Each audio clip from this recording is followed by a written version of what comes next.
Patty with Harris County Precinct 4 Encore, and we are here at the Steamboat House Restaurant where they serve wonderful steaks and seafood with a side of Texas history.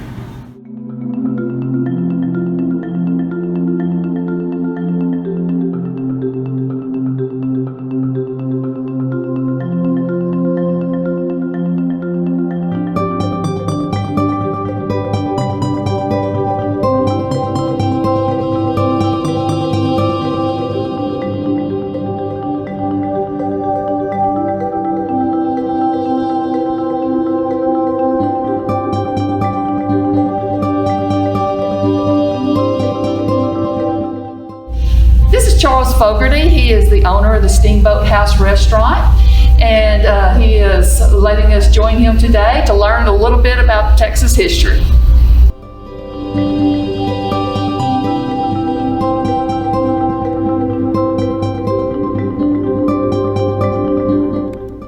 So of all the things you have, which is just an amazing place to visit, what is probably your favorite item that you have? Well, I'd have to say it's this big portrait of Sam Houston, painted for and used in the 1936 celebration celebrating the Battle of San Jacinto and Texas independence from Mexico. And I had that and the portrait of Washington that's the same size in the entry. I had those two paintings given to me quite a few years ago. The company that had them painted had them on their float in 1936 in a big parade. They had them on their float, those two paintings. And when everything was over with, those two paintings went back to their warehouse where they painted billboards primarily. And when the company was going to close up and get out of the billboard business, they sold the business to another billboard company that was going to come into Houston. And the new company didn't want the old building that these were in. So the Madison family was simply going to bulldoze, clear the building out, and then bulldoze the building and sell the real estate, which was on South Main in Houston, because they'd bring good money just as real estate. And the foreman of that billboard shop was someone that lived around the corner from me, and by then I was in the picture frame business. And my shop was in the general neighborhood that I lived in, and this Donald Lard and his family lived in right around the corner from me. One Saturday morning he came in and said, "Charlie, I'm going to give you two pictures." Never called them paintings, I just thought they were paper pictures. And he wanted to know what I had to carry them with. They were rather large, and I said, "I've got a station wagon." And he said, "Bring your station wagon, bring lots of rope and lots of blankets, and we'll tie them on one at a time, and you can take them back to your frame shop." And but my first life was in business was in the picture frame business. And unfortunately, I have to say, I will never be in the restaurant business what I was in the picture frame business.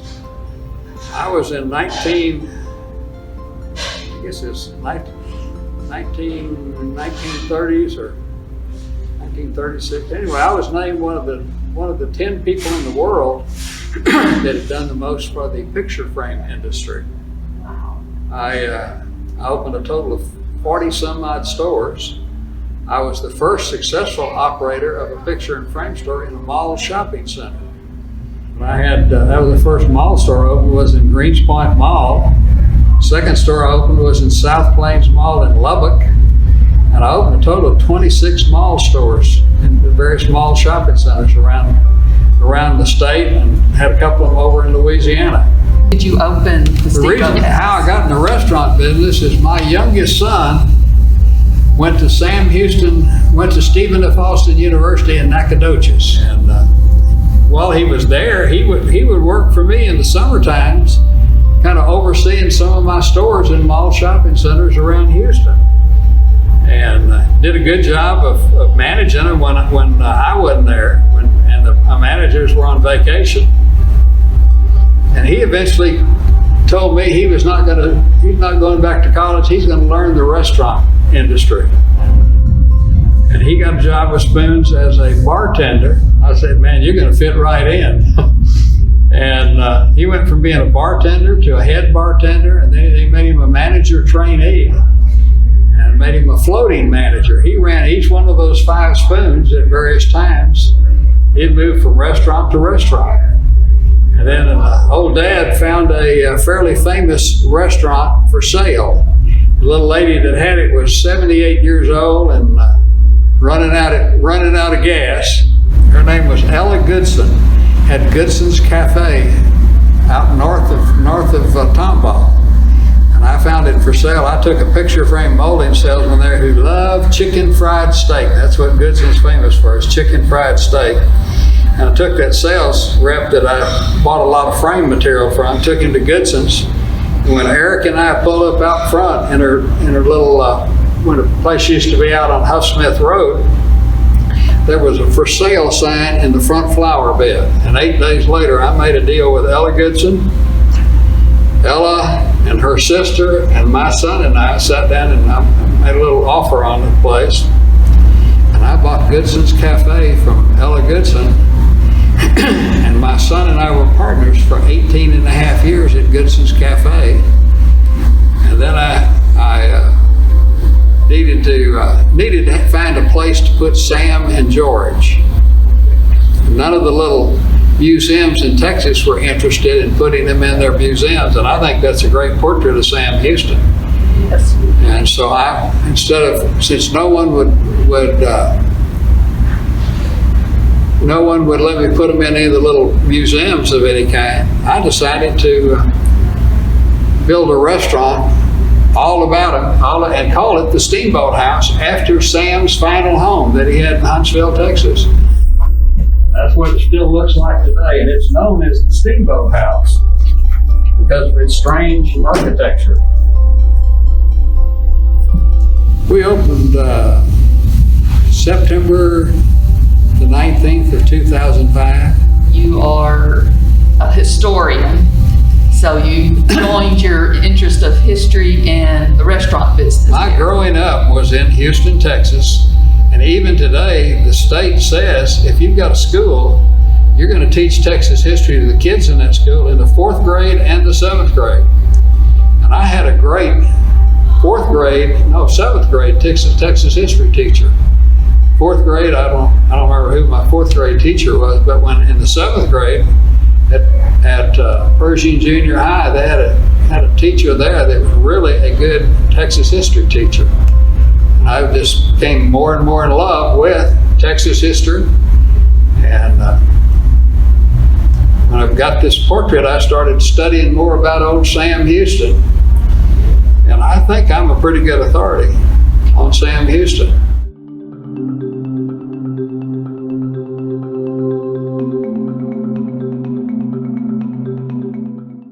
As far as the restaurant goes, what is the best-selling dish that you have here? We sell a lot of steak, and probably the one steak that sells the most is probably the 6-ounce. We call it the Margaret Houston filet. It's a small filet. We probably sell more 6-ounce fillets than anything else, because when there's a big group here, all the ladies usually get a 6-ounce filet. Right. Now we have some very popular dishes. My favorite thing is not even the steak. My favorite thing is what we call camarones de San Antonio. Camaroni in Espanol is a shrimp. And we take a very large shrimp and then we wrap it with a special bacon.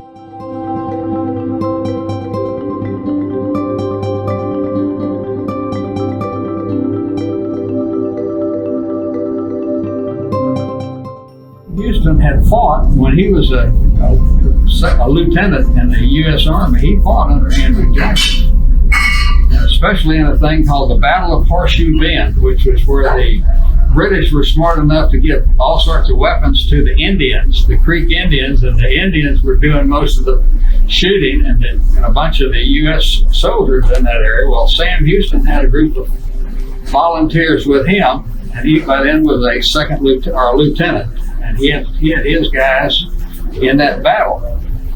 And the commanding officer over that part had watched Sam a little while Then he went and reported to General Andrew Jackson. He told Jackson, said, you need to watch that young man. He said, he is, number one, he has no fear of anything. He is absolutely fearless, and he makes a lot of real good decisions. He said, he is going to be a fantastic military man. And Jackson started watching after Sam. Jackson became Sam's mentor. And Jackson, for the rest of Jackson's life, was grooming Sam to eventually be president of the United States. Just never turned out that way. But Jackson also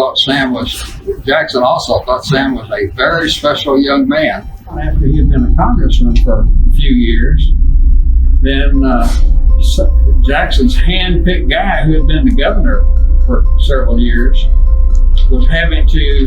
could not run again, because they had a law in those days that you could only be governor a certain number of terms, and that fella just run to the limit of how many times he could be governor. So Andrew Jackson wanted Sam to run for governor of Tennessee. With Jackson's backing, Sam ran for governor of Tennessee, and with Jackson's backing was elected governor of Tennessee. He's the only person in U.S. history to be governor of two states, Tennessee and later on in Texas. And while he was governor,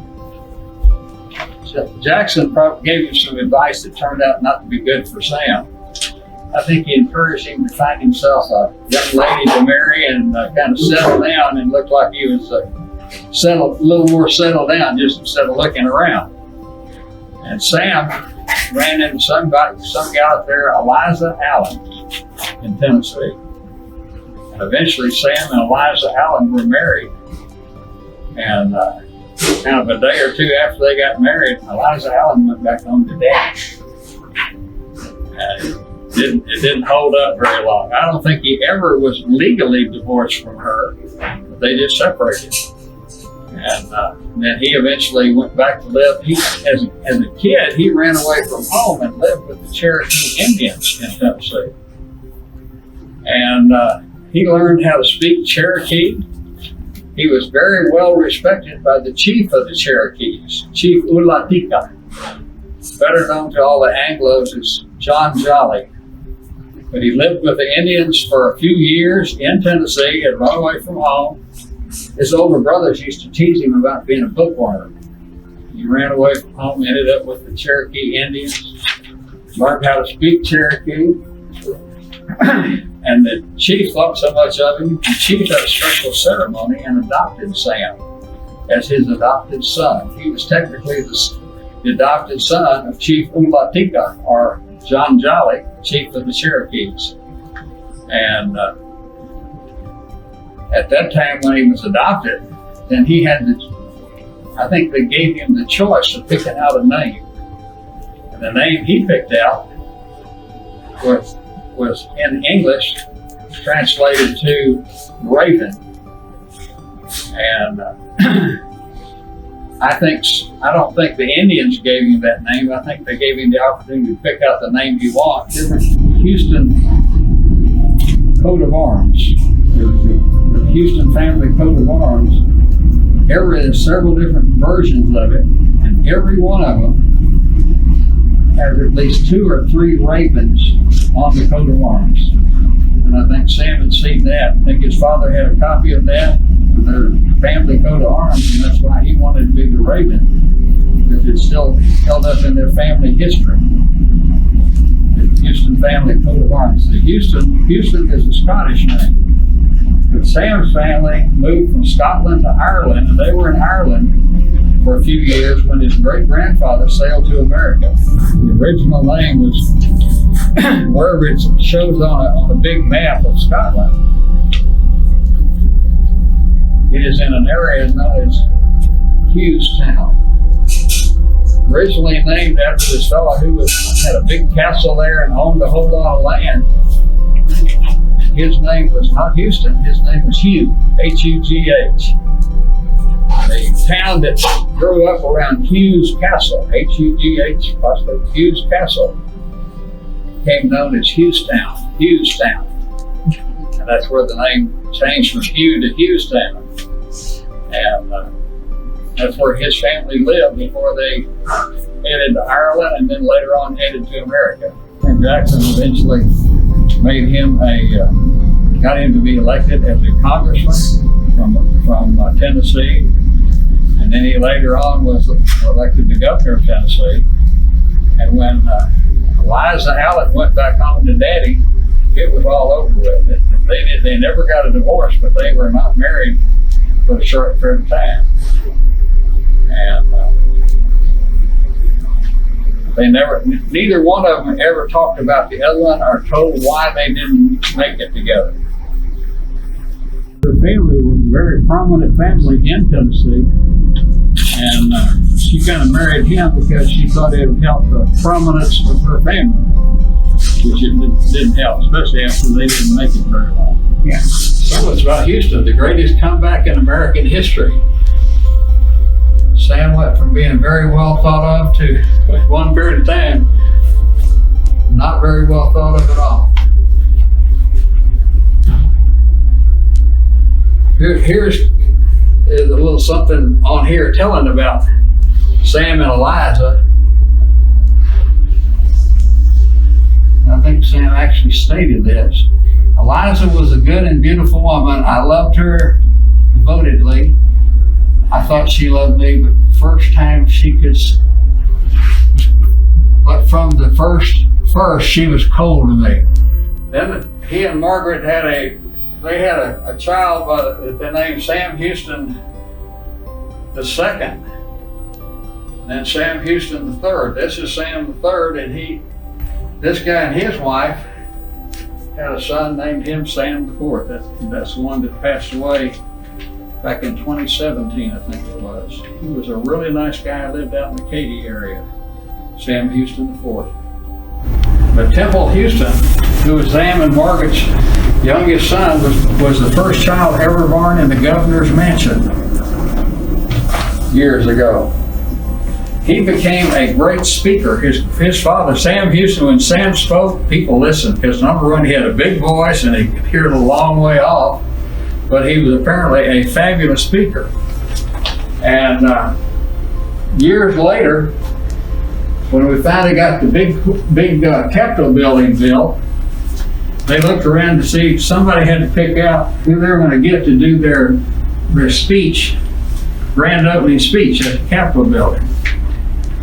And at that time, he was 20-something years old, and he was picked to do the grand opening speech about the new Capitol building. He also became a great attorney.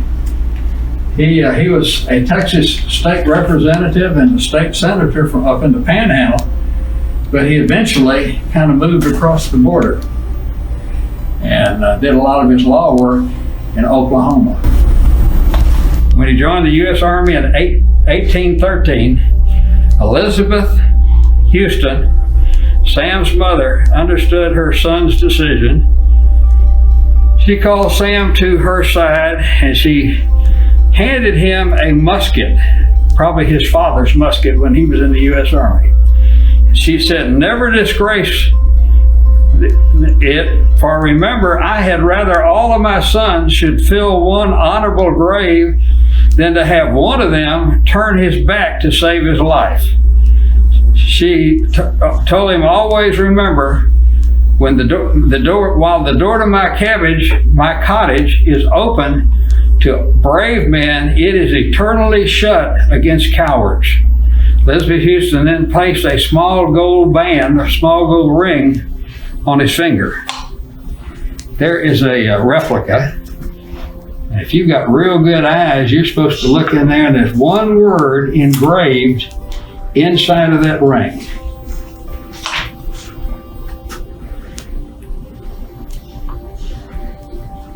Well, I don't have real good eyes. I mean, I can see where it's, but I can't see what the word is. Honor. Honor, okay. This little box and that little replica were made by some fellows who had lots of time to spare. Made by some of the prisoners at the Prison. in Huntsville. Yeah. The 6 flags over Texas. The Spanish flag, it looked like at the time, the French flag, the Mexican flag, the original Texas flag.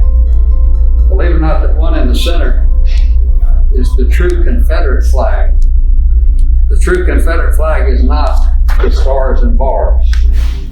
The first flag that was technically the first flag of the Republic of Texas, and everybody says we took this property away from the Mexicans. No, we didn't. The Mexicans were trying to kill us. But the bar flag on the right was the first vice president of the Republic of Texas designed that flag. And he at one time was a big wig in Mexico. I mean, he was one time was the treasurer of Mexico. His name was Lorenzo de Zavala. And he was elected the first temporary vice president of the Republic of Texas. And he designed that flag on the far right. Then the flag in the center was designed by the first temporary president of the Republic of Texas until we could elect a president. And he is not the most popular guy with those of us who love Texas history. David G. Burnett. There's a Burnett, Texas, named after him, but he hated Sam Houston and Sam Houston hated him. He was elected the first temporary president of the Republic of Texas. Each little area in the vast places of Texas had the opportunity to elect a representative. Go to Washington on the Brazos where we declared our independence. And the area he was from, he was not elected the representative. He was trying to run for a representative from that area, but someone else who was much more popular that they liked a whole lot better was elected their representative. Well, David G. Burnett went to that gathering at Washington on the Brazos, even though he wasn't the official representative of the area that he lived in. And he could not represent that area because he wasn't their official representative. But somebody there decided it would look bad if they elected one of their representatives to be the first temporary president of the Republic of Texas. And since he was not a representative, he was just happened to be there, and he had a good education, and he had an education. He was an attorney when he came to Texas. He was from a family where his father was a U.S. senator who had nominated some fellow, I forget which one it was, to be the president of the United States, and that guy was eventually elected. He had brothers who were governors and mayors of big cities in the Northeast United States, and I think he came to Texas because he couldn't compete with all of his brothers who had big titles. Well, when they got ready to pick somebody to be the temporary president, somebody there thought it'd be a bad idea if they picked one of their representatives. It'd be a bad idea.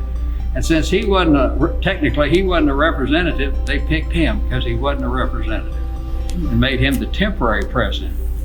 And he thought as the temporary president, he would send little notes, handwritten notes by courier, to Sam Houston, who was the general in charge of the Texas Army, telling him what to do and how to do it. And you couldn't tell Sam what to do anything. The thing over here is it's a replica of the San Jacinto battle flag. And I've got a smaller one hanging over the doorway going back to the restrooms. But I wanted a big copy of it. And the company that makes those flags, called the Gallery of the Republic, they're in Austin. When they delivered this one, and this is the biggest size they make. They call that the heroic size. Of all the flags they make a small, a regular size, and then they make a heroic size. When they delivered this one, which is a heroic size of the San Jacinto battle flag, the guy with the company that makes those said, in all the years that we've been making flags for the state of Texas, this is only the second time we have ever made the heroic size of the San Jacinto battle flag. He said, would you like to know where the other one is? And I said, you're darn right, if there's only two of them, I want to know where the other one is. He said it hangs behind the Speaker of the House in the Texas House of Representatives. And I think he did a marvelous job. I told him what I was looking for.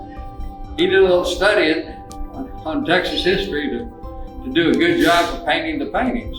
And he painted those there on canvas.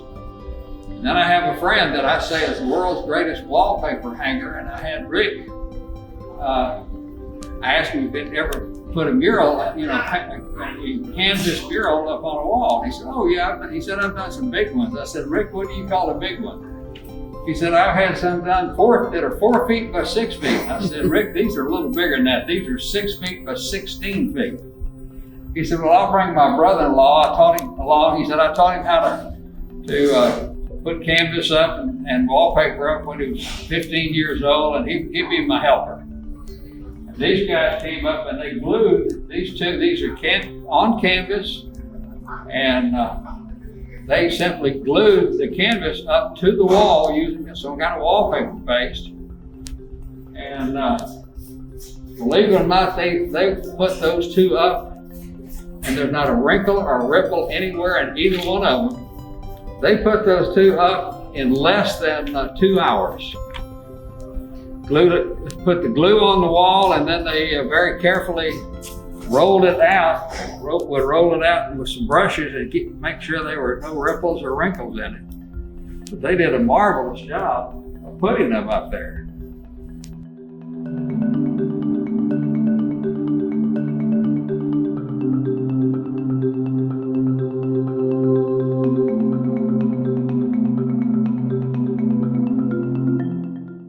Thank you for joining us for another Encore excursion. Please join us next time for our new exciting adventure.